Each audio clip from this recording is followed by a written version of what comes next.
Hello and welcome to Real-ationship Talk, the podcast hosted by yours truly, Teresha Young, relationship master coach, where we have open, non-judgmental, heart-to-heart conversations about love, self-love, self-care, dating, and relationships. And for today's episode, I am being joined by the delightful Sarah Louise Ryan. Welcome to the show, Sarah. Oh gosh, I'm so excited to be here. I just love your energy and I'm just so excited to get stuck in and be part of your podcast. Thanks for having me. Sarah, thank you. It's such an honor to have you on the show. It really is, because I absolutely love your energy too. There's so many synergies between us. So what I'm going to do for everybody who is listening who don't know who Sarah is, I'm going to let you know just right now. So Sarah Louise Ryan has over a decade of experience as an international matchmaker, relationship expert, and mentor to the dating industry. She owns multiple dating brands and also spends time supporting those looking to start their own companies to help people find, build, and deepen loving relationships.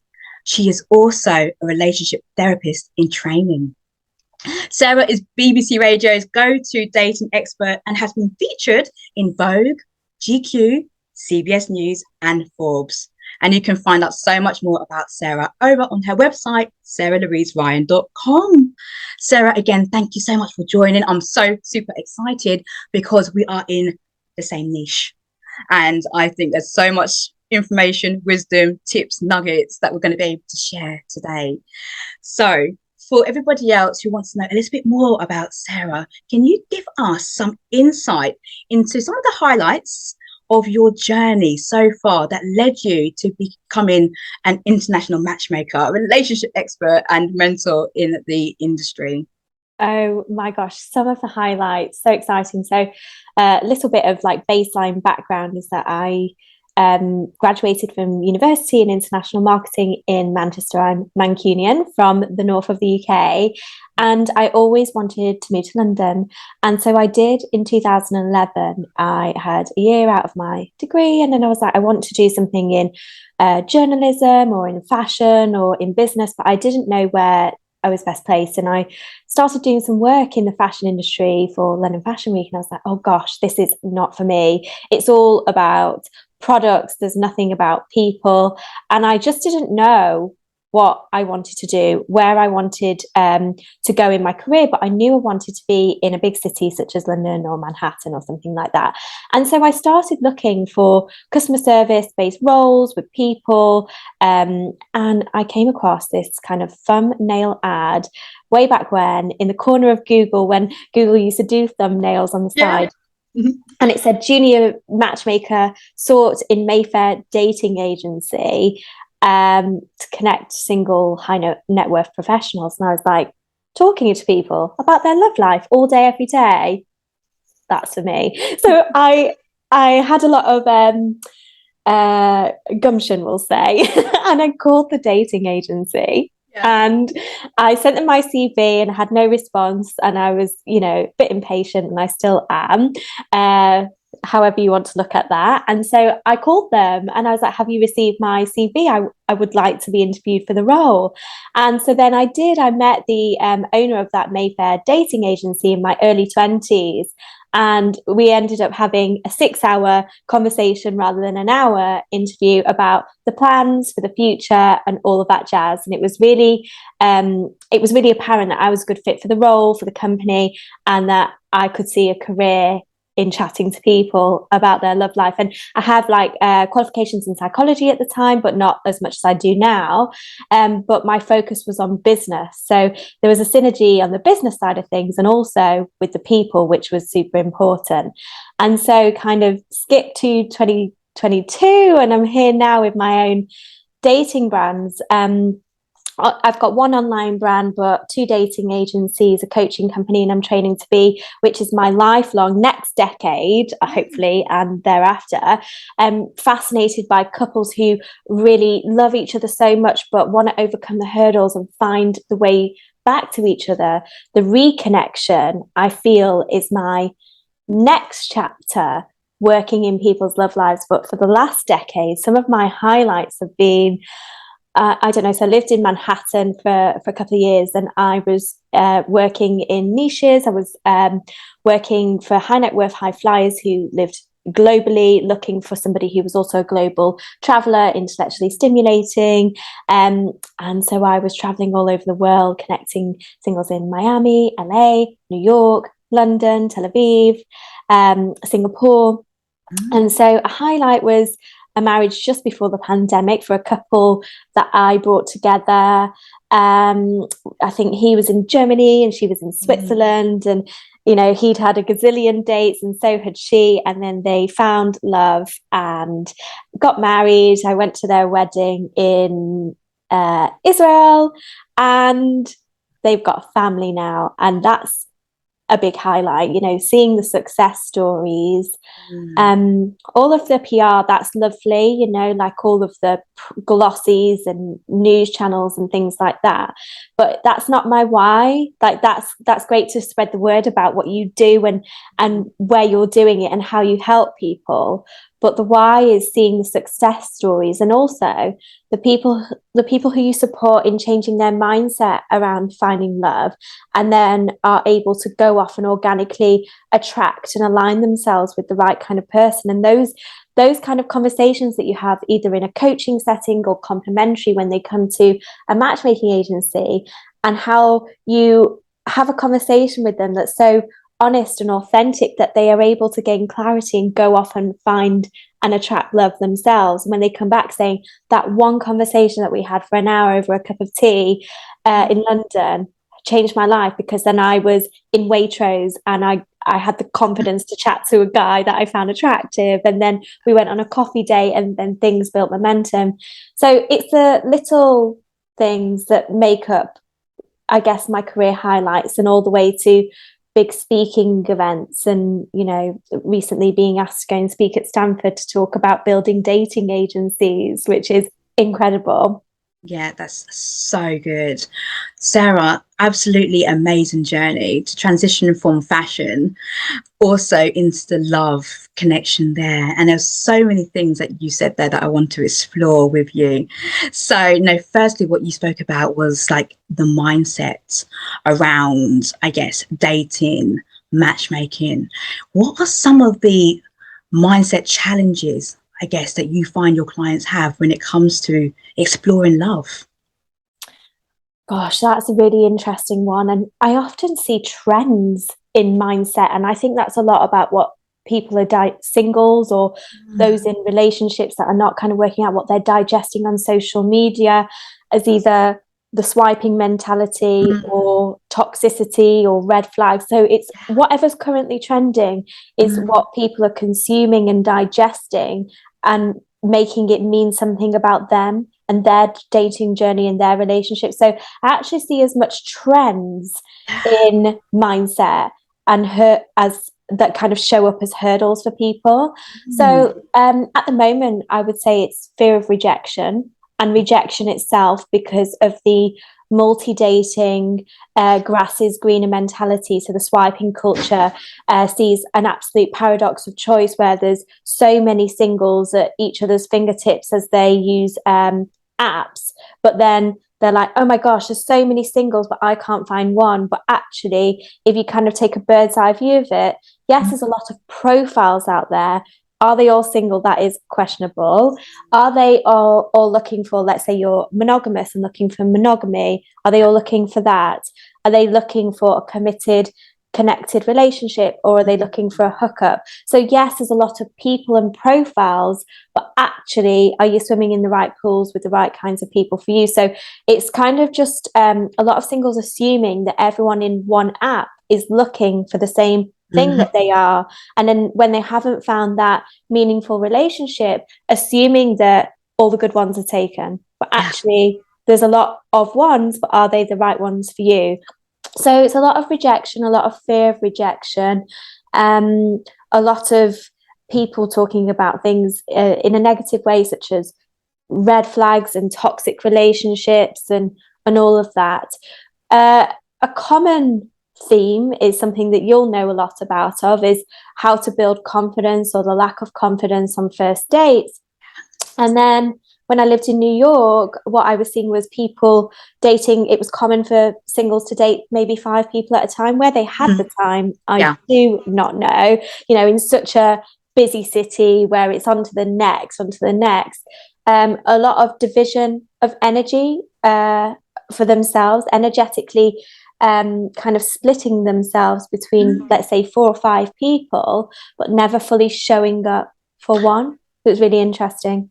That is such a key point, because I do also follow a lot of relationship dating experts from the US, and a lot of the messages is about having that wide pool, going on as many dates as you can, just being in the energy, building up your confidence there. And that's what I have witnessed from that. There is that energy split and that divide, because we're encouraging people to show up as your best authentic self as much as possible. And it can be energetically draining, in my opinion, to be able to differentiate your time between so many people, and to also give yourself the pause to digest that experience. Because yes, it's one thing to have the experience, but how does that make you feel? Have you had time to actually feel into that experience that you've had with that person, so that you can actually identify what that meant for you? Really interesting. Any learnings? And that's what I tend to find with my clients as well, is like, yes, you can do multiple dating, of course, to build up your confidence, get your flirting skills in place. Maybe that's what you want to do. But really, when you connect to your feelings, but how did that relationship, or how did that dating experience make you feel? Because I do believe that we are in a feeling-based universe, and we are guided by our feelings with it. So it's just having that pause and taking stock on how it made you feel too. So I don't know if you have a... Yeah, really, I just think it's really interesting, because they're 2 different mindsets and approaches to dating. And I see a lot of advice like that out there in the universe, talking about, not putting all of your eggs in one basket, which is probably a really British way to put it. But what we're talking about there is dating strategy. And that's strategic dating, about allocating your time to somebody, but are you consciously showing up? And I think what you're talking about is someone who is navigating modern dating in a really conscious, connected way, because they're seeing one person, they're taking stock of how they made them feel, how they showed up for the date. Do they like them? Not just are they liked? What did they like, the good, the bad, and the ugly about that date? And really learning, as I would say, the lessons about it. And then moving on, if it wasn't for them, or connecting to, do they see this, building momentum into something much more? But when you're dating multiple people at any one time, there's a division of energy. There's the muscle memory of like, who said what about what? Do I feel connected to that? How do I even know? Because vibrationally, there's so many people in your energetic space. So how do you know who you're going to be emotionally connected to? So in that case, it becomes more strategy than conscious dating. Completely hear that. And I'm all for conscious relationships. And also, I know that you're about building meaningful monogamous relationships in terms of what you do. So I would love for you to share a little bit more about that, because are you finding that in this day and age that there is less meaningful monogamous relationships existing now? I feel the modern dater doesn't know what it means. It's a bit of a brazen thing to say, but I think the culture of dating behind a profile has taken the humanness away from the approach and the way people communicate with one another. They're not seeing the humanness. They just see a profile and think about all the things that they want, and for somebody to be able to deliver that, rather than, who is that person? How do I get to know them better? How do I figure out whether, I would feel connected, or how might they feel connected to me? I think there's a lot of dating strategy going on, and I guess people aren't really thinking about what meaningful monogamy means. And I've done a lot of work on myself. I think it's really important, especially when you're in the, you know, the space of helping others like find their own path. So you have to figure out what you've learned about dating yourself, what I've learned about the dating industry and the trends and changes over the last 11 years. And I think so. A couple of years ago, I came on board as co-director of a company called Taylor Match with my co-director Orsa, and she is from the Tantra space, and she really wanted to help people build sexually connected relationships. And my background is around monogamous relationships, helping people connect on lifestyle, on their values, on family dynamics and wants or lack thereof if they didn't want to build them, as well as on their intellect and background. So there was a lot of components I was considering, and also was looking at sexual compatibility and how people can show up emotionally. And so the two of us combined have built this incredible dating agency called Taylor Match, where we essentially build we bring people together who want to build emotionally, intellectually, and sexually connected relationships. And I found that over the last 2 to 3 years, talking really openly about desires in the bedroom, in the boardroom, out, you know, in the relationship, outside of the relationship, co-creating. Myself and our matchmaking clients, we talk a lot about co-creation of relationships and what it looks like to show up in a space of cohabitation, in an emotional space, in a sexual space. And the more open we are about the clients, their desires for a committed relationship, the more we realize that these humans that we look after on their dating journeys, they really want this like deeply connected relationship across the board. And we've got a really niche, unique pool of people that are willing to talk about it, but they are and connect to it, and they are the happiest singles building the most positive dating journey. And it's almost like I'm going into the relationship space because I want to become more of an educator to spread the word about what conscious, playful monogamy looks like, because there's a lot of kind of like, oh, monogamy, what do you mean? Like, shouldn't we be doing this, this, and this? And I think there's a lot of almost like stigma around it because people are so next pleased with dating, like, you know, getting married is boring, monogamy is boring. But actually, these singles, they want to marry their best friends. Yeah. They want to wake up next to somebody that they fancy the pants off every single day, who they are, they're like purpose partners. They're living life purposefully. They are deeply connected to their desires. They go forward as a team, and they just want to be with one person who they can be purposeful with, playful with, connected to. And so I see that as my work. And it's like, the more I can spread the word around playful, committed, conscious monogamy, the more the idea will become attractive to people so they can understand what it means to have a fulfilling relationship. I think so many people have settled for subpar dating and subpar relationships so far. That makes complete sense, because, you know, when you initially think about the word monogamy, it does sound quite boring. It seems like you've just settled for a normal life where there's not going to be much fun, and you're just going to have that trajectory of life where you get married, have a family, you sit down, you retire. That, I think, is the concept and a lot of what I hear around the word monogamy when I speak to people. But I love the way how you described it. It's like really connecting to your purpose partner. I love that phrase, in which you can have that playfulness and really connect with your desires. I don't think a lot of people really know what they desire in love, though, because in life, we have training in so many aspects, don't we? We go to school, we get educated, we've been given structure, guidance, all of that. We go to work, careers, we get qualifications in that aspect of our life. Where's the love training? Like, seriously, like from a young age, we're not really, unless you have some really great role models who have demonstrated to you, like your parents or people in your life who have really demonstrated to you what a healthy relationship looks like. Again, that's all down to perception as well. It is, how do we know how to be and how to behave in love? And something I wanted to ask you as well is, what would you say are the differences behind what you do in terms of matchmaking in comparison to just the dating, because you can go to a dating expert, get some tips and tricks from that. But when it comes to matchmaking, would you say that there are any misconceptions that people have about matchmaking when they first approach you?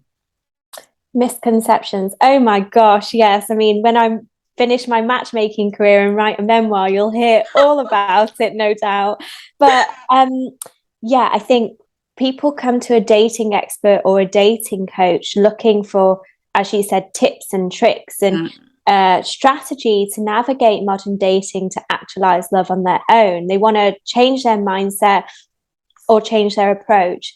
But when singles come to a matchmaker, they have a whole different mindset. They've either done the work on themselves and they know who they are and they know what they want and they've got that clarity, but they haven't been able to navigate dating. Maybe they're, let's say, a lawyer and they don't want to be on a dating app because they don't want to see their clients. They're not allowed to leave that kind of digital footprint.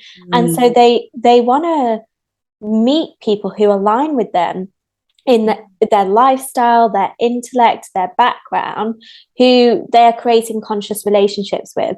But they might not necessarily have the time to navigate dating apps as well if they were allowed to leave digital. So it all is circumstantial. So we tend to attract those who are, successful in their fields, who are time poor, and they hire a professional matchmaker to help them navigate the search, almost like a headhunter for love.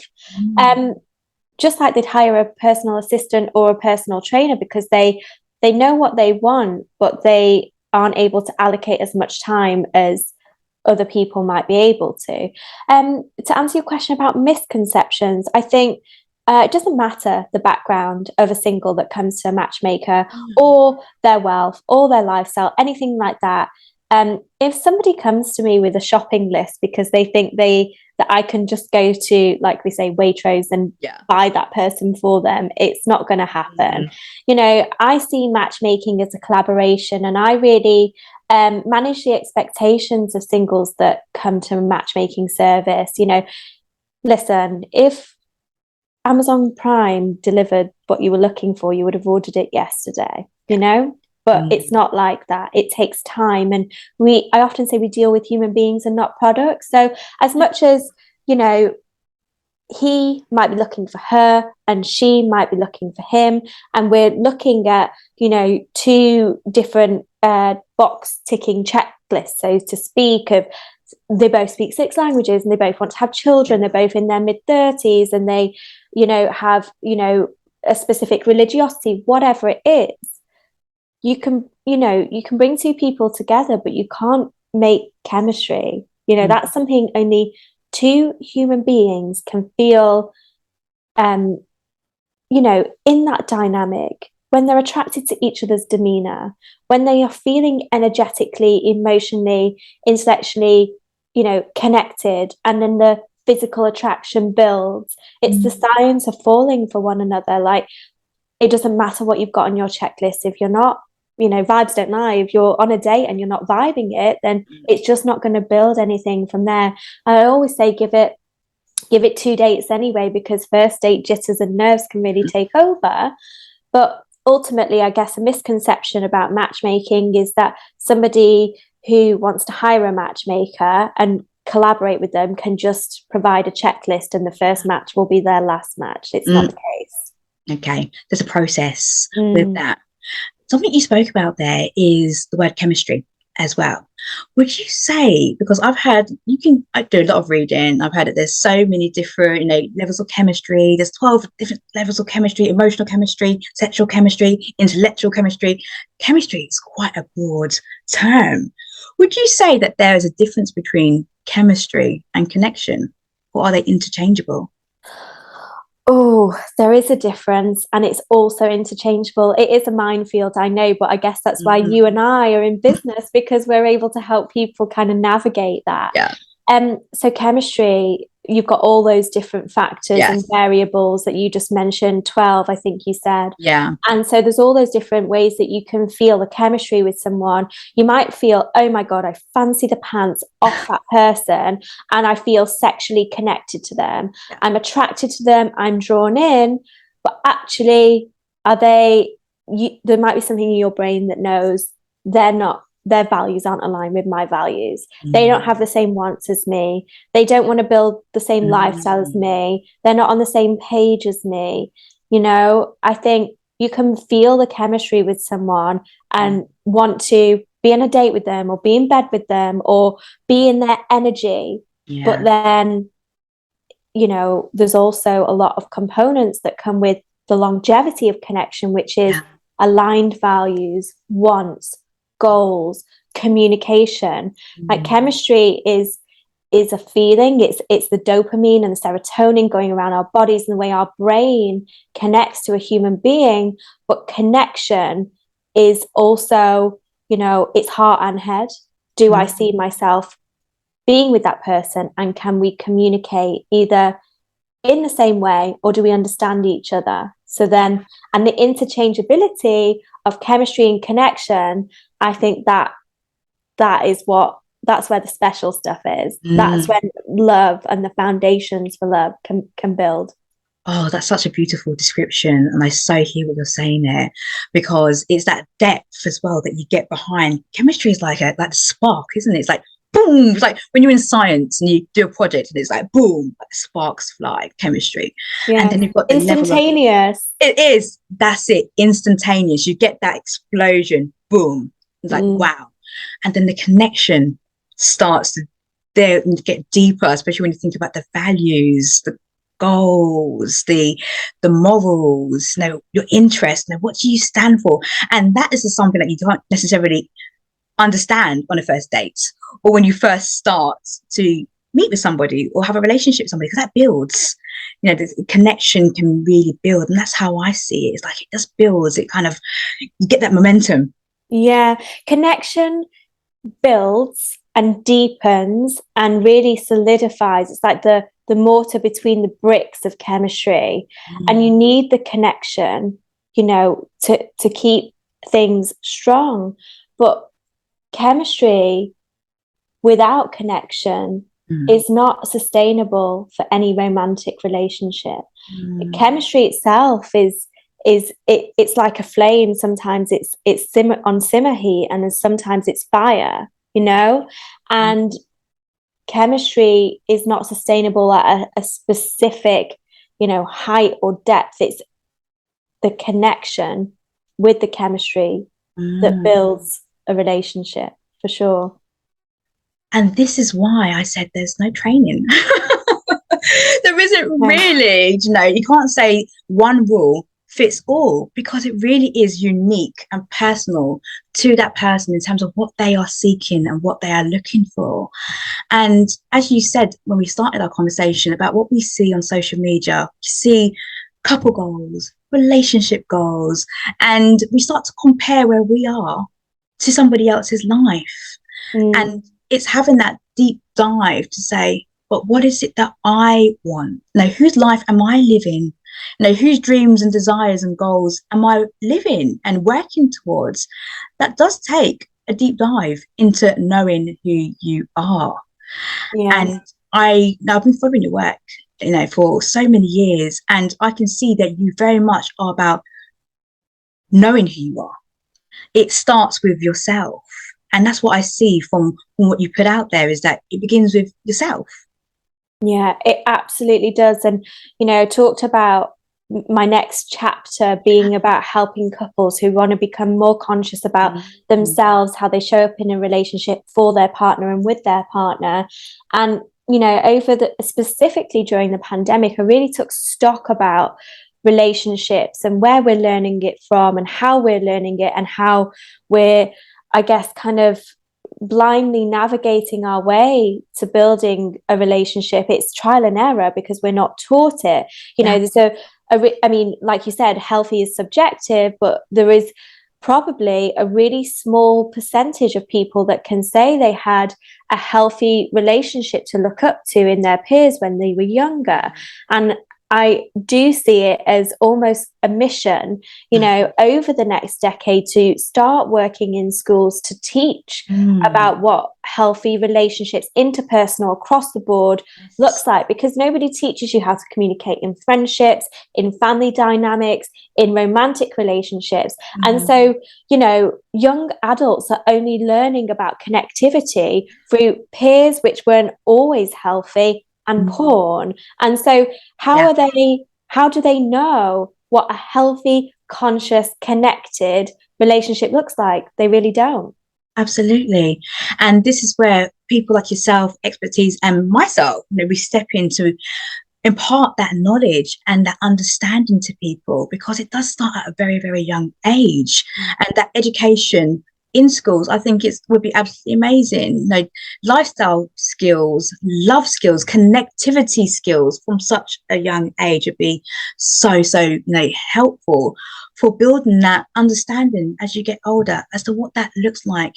And also, one of the words that you said as well was the humanness that is needed, because again, we are in a mobile world, mobile device kind of world, and you see people, you see written language, you see photos, but when it comes to actually the human behind that picture, the human behind that written word, the human behind who you see on the dating app, it's almost like you lose that, dare I say, empathy, humanness behind it. And I think that that's why we have a lot of frustrations as well when it comes to dating relationships, is we have lost touch of the humanness there. Oh my gosh, Teresha, it's so nail on head when you say that. It's 85% of people are meeting each other on dating apps these days. And if the whole process starts with a profile and, the gamification of singles just thinking when they can get their next hit of serotonin because someone has made them feel good, they've liked them, they've matched with them, they've sent them a message. It's all subconsciously me, until you get on a date and you're like, oh, what about you? So if it starts that way, then that is the foundation that people are building a dating journey from. It's not necessarily conscious, it's not connected. And if people aren't putting a lot about themselves and what they want or what they don't want, I actually got some coaching sessions today about consciously navigating online dating, because I think people need the tools for it. I know that my speciality is offline connections with matchmaking, but if 85% of people are meeting online and they don't have the tools to create a conscious dating journey, we have to give it to them. We have to give them what we know so they can create a successful dating journey. And so if people aren't putting lots about them and they're saying, I see a lot of and hear a lot of negativity, this is what I don't want. Well, if you're energetically writing about what you don't want in your dating journey, people are going to perceive you as negative, read about you, and feel that you're a cynic when it comes to dating. Happiness is the most attractive trait, and they will not be attracted to you. So there's a lot of, here's my picture, I'm going to say nothing, my picture's with 12 people and you have to figure out who I am, because it's like, where's Wally? And so it's all tricky, but singles could just keep it simple. They could just do the work, get really clear on who they are and what they want, think about different ways of meeting, building their confidence, getting out at singles events, going to a matchmaker, getting offline, asking friends to connect them on blind dates, do dating differently, get different results. So oh gosh, I so hear that. And a word that is just jumping out at me as you're speaking is vulnerability. When you're talking there, because it is really key. Getting yourself out there, speaking to friends about your love mission, it means having that element of vulnerability. So even have the confidence to say, I need help. Can you help me? Going out to different places, singles events, is about being vulnerable. But so many people are scared of vulnerability. Oh my gosh. But you have to get out of your own way, because there is a deep deliciousness on the other side of that vulnerability, which is growth, learning about oneself. And if your kind of mission or your deep one is to build that monogamous relationship, you have to stand out from the crowd. So many people swiping left, right, and center. Yeah. You know, I remember when I was single after a really long-term relationship, and I was like, I don't want to do dating apps. I'm a matchmaker, but no other matchmakers would take me on, and I can't date my clients, but I'm not willing to do dating apps.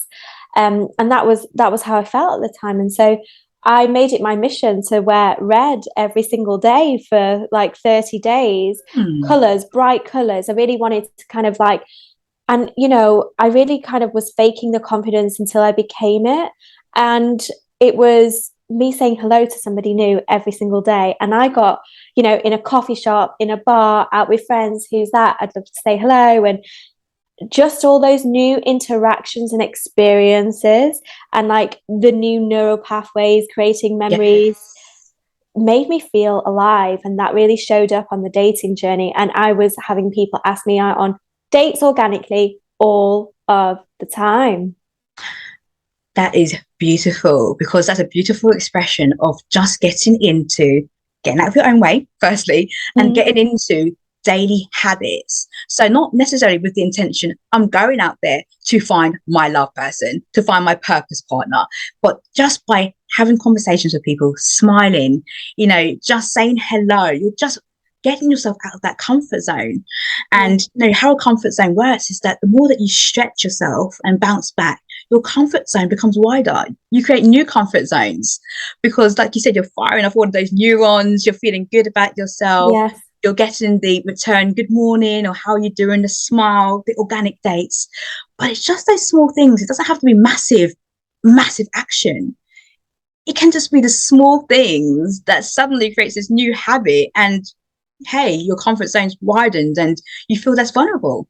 Yeah, I think there's an attractiveness, there's a draw or a lure to people who want something gently. Like they know, they say, if it's about dating, it could be about anything. It could be about business, it could be about financial abundance, it could be, oh, I don't know, about building a family. It's like knowing that you want it and being intentional and taking your aligned action for that, but kind of just gently watching it.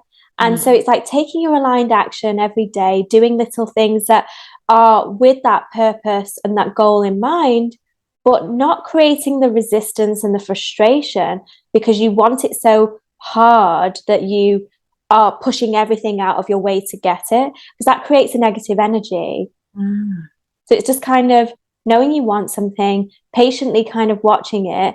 And there's a calmness, there's a contentness with somebody who knows they're going to get what they want, but they're patiently waiting for it. Oh, isn't there a certain element of like elegance and just, you know, a beautiful, especially if you're on the female side, that feminine energy. Oh, love it. Oh, that feminine of just allowing yourself to receive. It's such a powerful energy. I love feminine energy. I could talk all day about feminine energy, but just allowing yourself to receive it and to be in that creative energy and just sending out that intention is absolutely amazing. Yeah. Do you have any thoughts on feminine energy at all? Oh my gosh. So feminine energy for me is a current journey that I'm on.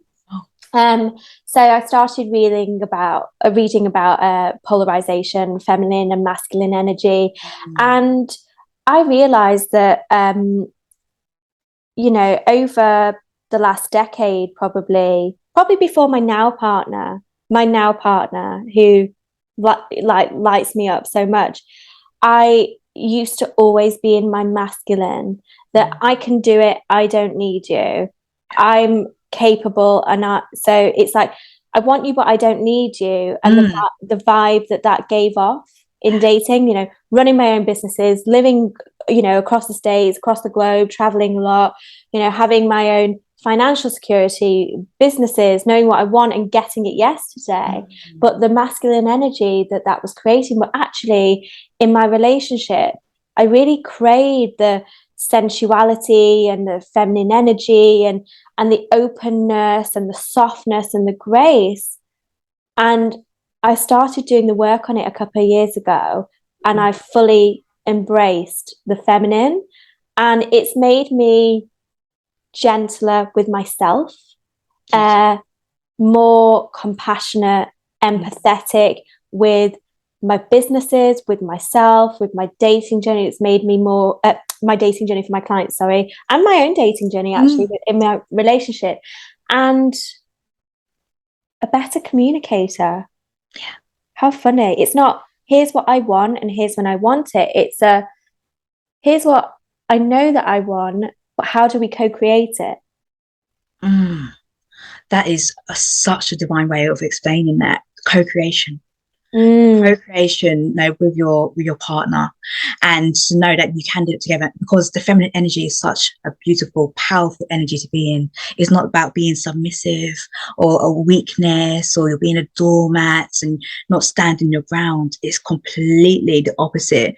The words that you've used, such as softness as well, being able to communicate differently as well, and just being more aware of self-expression, and allowing yourself to say, I can still be in my masculine, because we have masculine energies, but we can balance it so much so that we can actually receive the love that we desire in a way that's not going to repel another person or repel the empowered masculine man, so to speak. Oh, and gosh, I'm so attracted to an empowered masculine energy, and of course, it's not to say there's per se negative or positive around either energy. We need both for balance. And, there are times when I'm in my masculine, particularly it's at, 7:00 in the morning, making my morning coffee, thinking about my to-do list. But there are times where you have to create the space for that feminine energy. I speak into myself, though, I can't speak for everybody, but that was my truth for such a long time. I was in a masculine energy, but really I wanted to attract an empowered, healthy, masculine energy.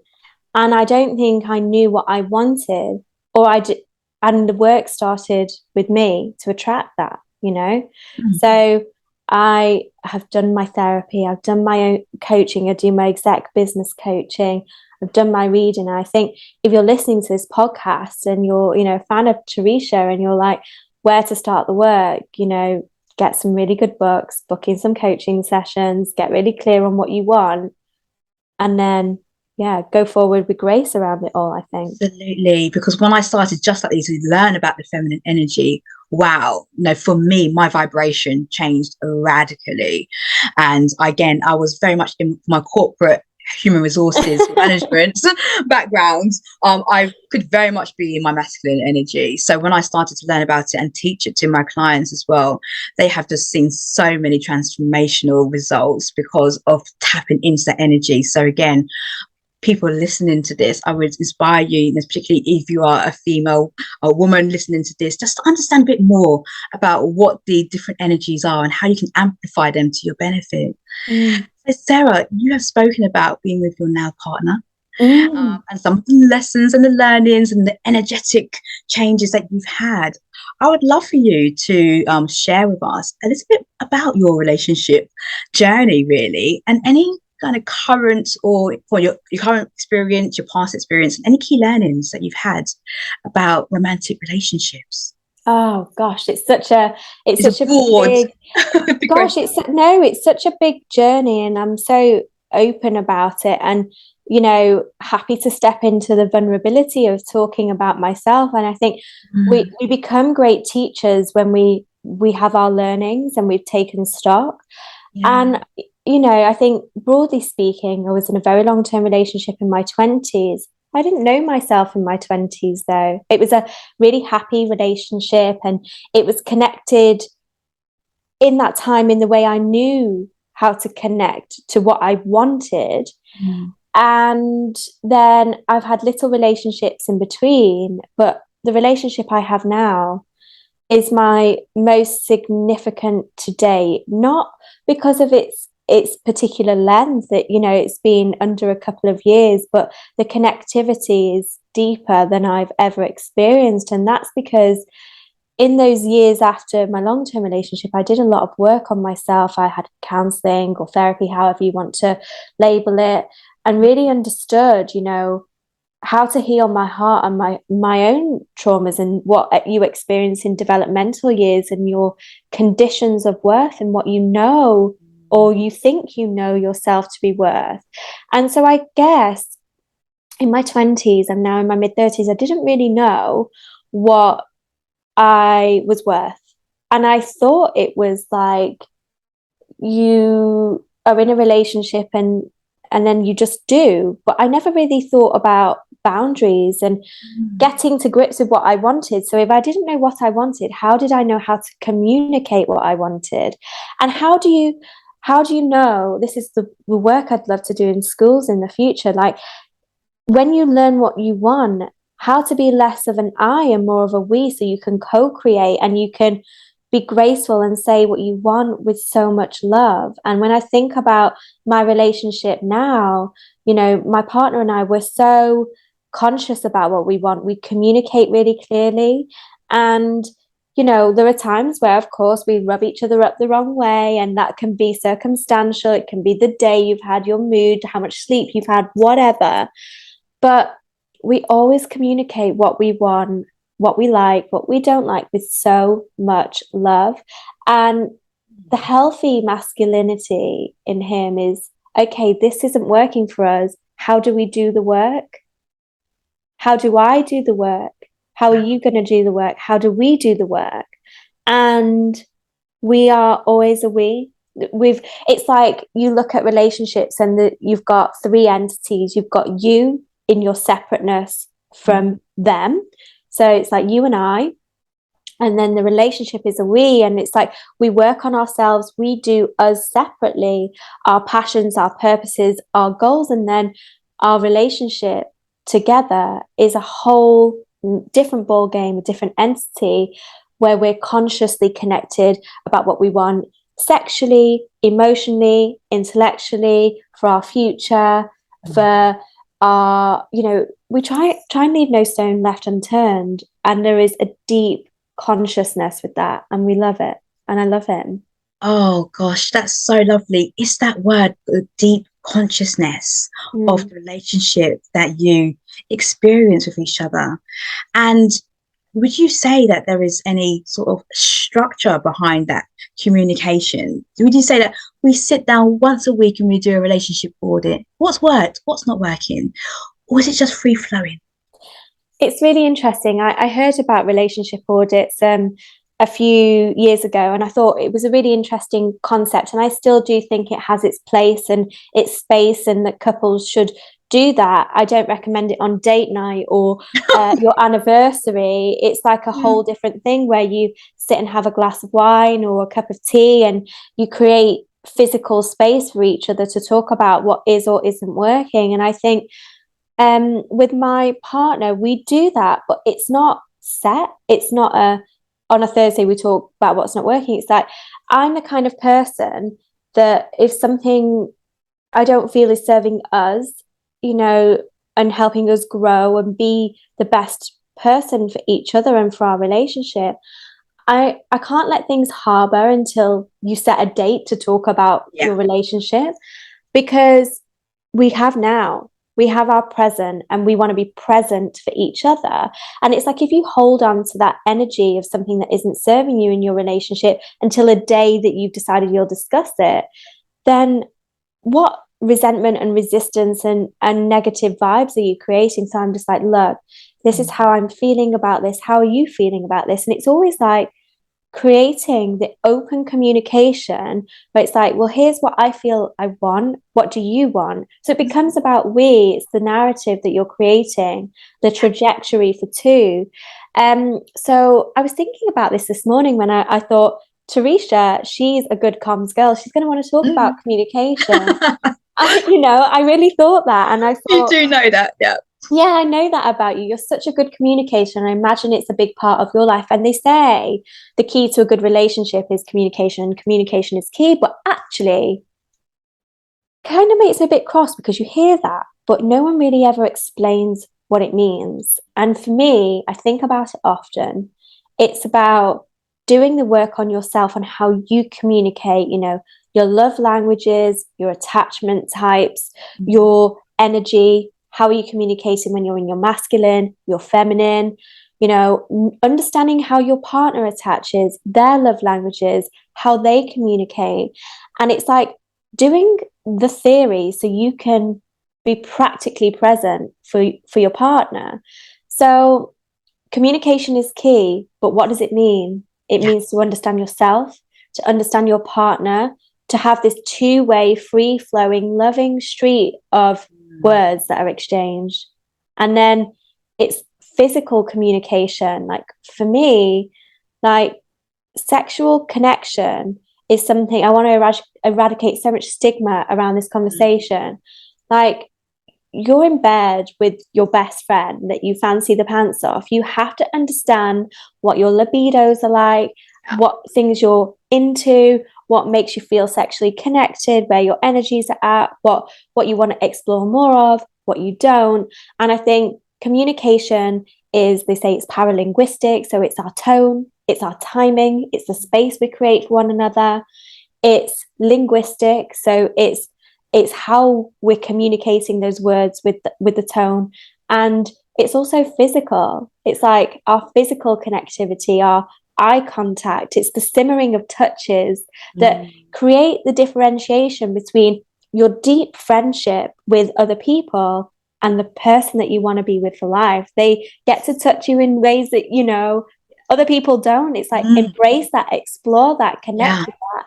So communication, it's a lot of work, but it's a lot of fun. It can be, and exactly what you say there, because a huge, factor and component of our communication, as you said, is that whole eye contact, the physiology aspect of it. They say that makes up the huge chunk of communication. And the words that we use, only really a small percentage. The way in which you say it, the voice tonality, again, that's sandwiched in the middle, but it's the way, the vibes and our behaviors and that sexual connection. What do you desire? What do you not desire? That is so important when it comes to communication. And that's a fact that the structure that I use with my clients, of course, there's flexibility in their structure. Community is a 4-part process. Natural communication is the 4th part of the process. The actual start is with themselves. It's about understanding your relationship patterns, attachment styles, any forgiveness work, release work that needs to be done, to understand what you are carrying around, because that is what's going to underpin the quality of the communication that you have with other people. So that's a lot of work, and communication is very, very important. Of course, there's so many other factors that really underpin the way that we communicate. It's like there's so many couples who think that because they walked into the kitchen after work and told their partner what wasn't working, that's communication. Or that because they went out for dinner last Thursday together, but they both sat on their phones throughout, that they were present. So there's like lots of ways that people think they're communicating, because they've been like, okay, well, here's my boundaries and here's what I'm setting and here's what I'm saying. But it's understand the consciousness and communication and presence. Definitely, it's the why behind the behavior. And when you really attach yourself to the why, then that really can stimulate and really propel you in the direction that you want to go when it comes to your communication. It's this, and again, I can talk about this for a long time. we should probably do a whole other episode on comms. Definitely, I'm so up for that. If you would come back as a guest, that would be amazing. Yeah.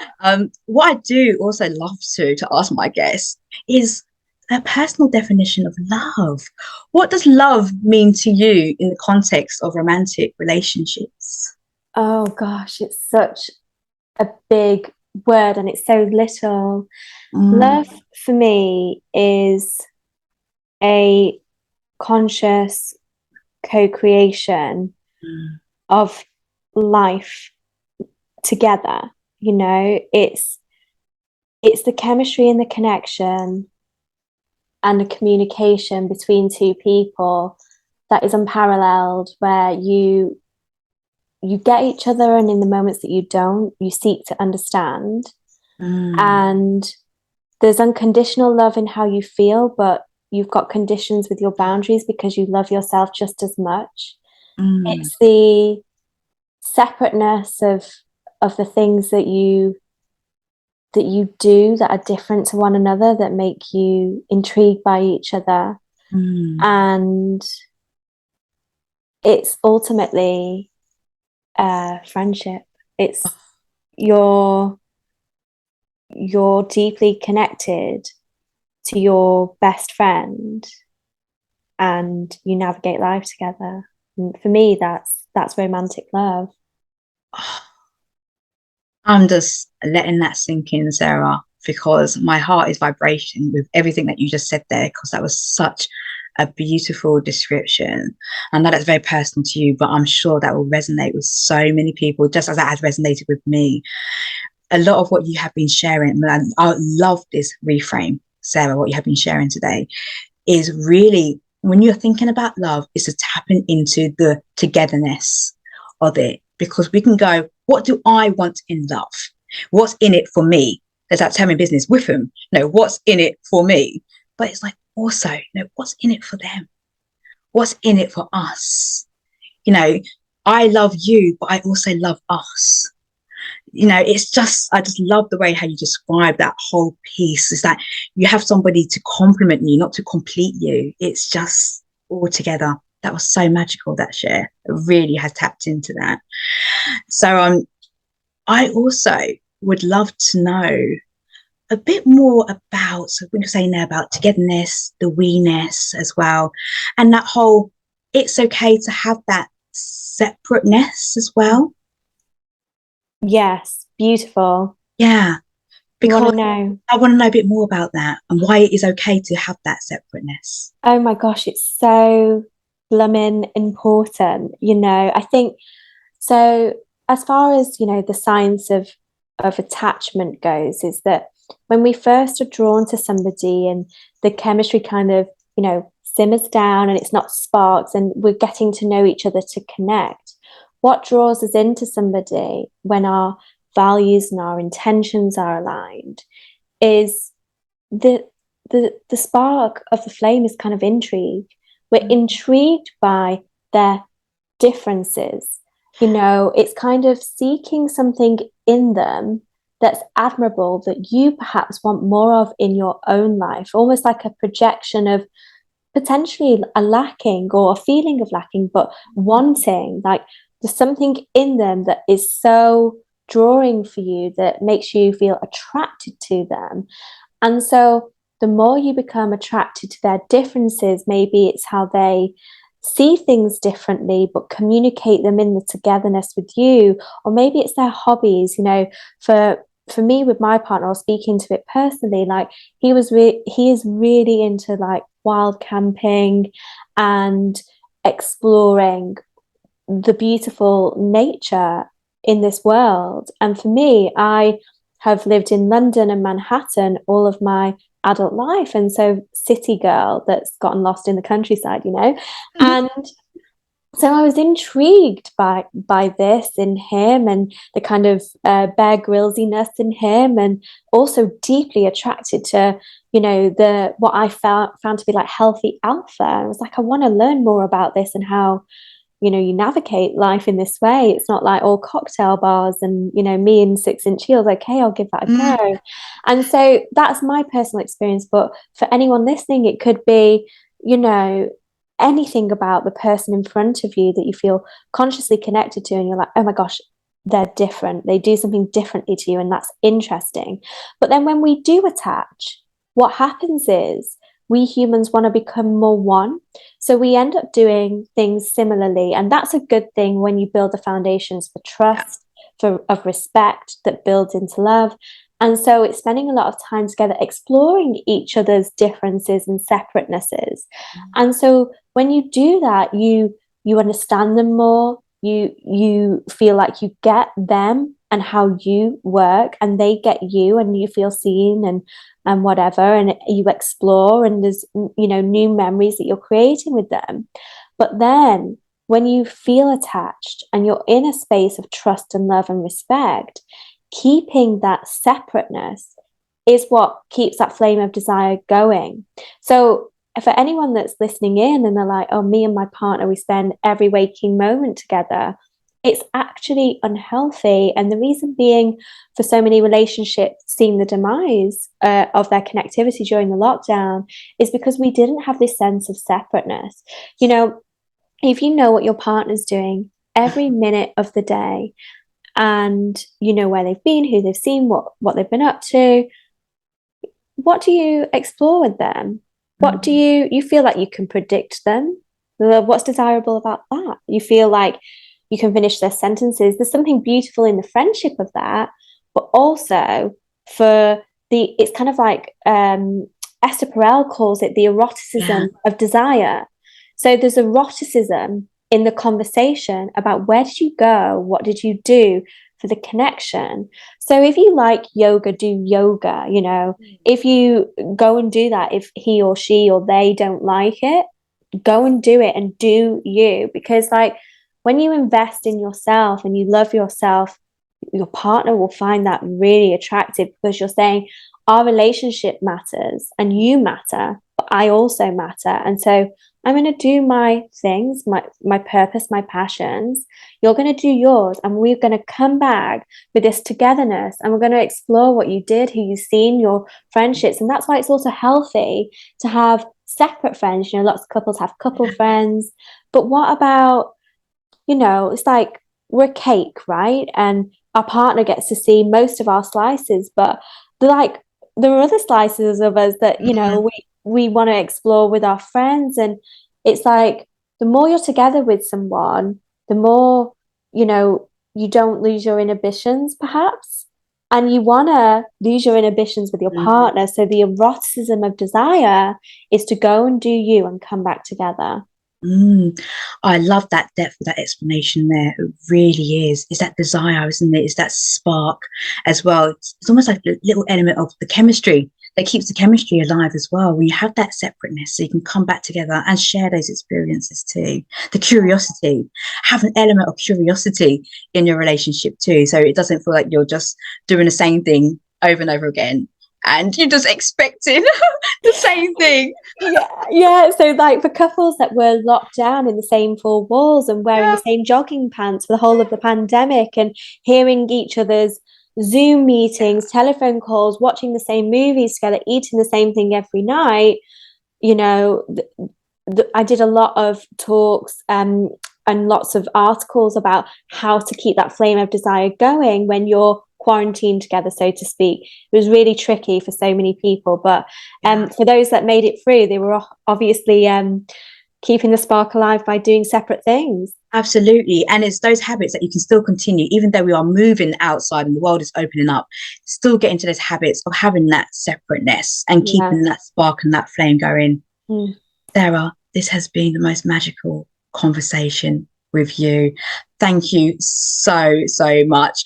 I would love to do another episode with you if you're open to that at some point. I'm sure we could tap into it. So again, thank you so much for the wisdom, for the delightfulness that you have imparted on all of us. I would be absolutely honored if you could leave our listeners with one key takeaway or message that can help serve them on their journey of love, life, and relationships. Yes. Just wanted to sit and think about that for a moment. So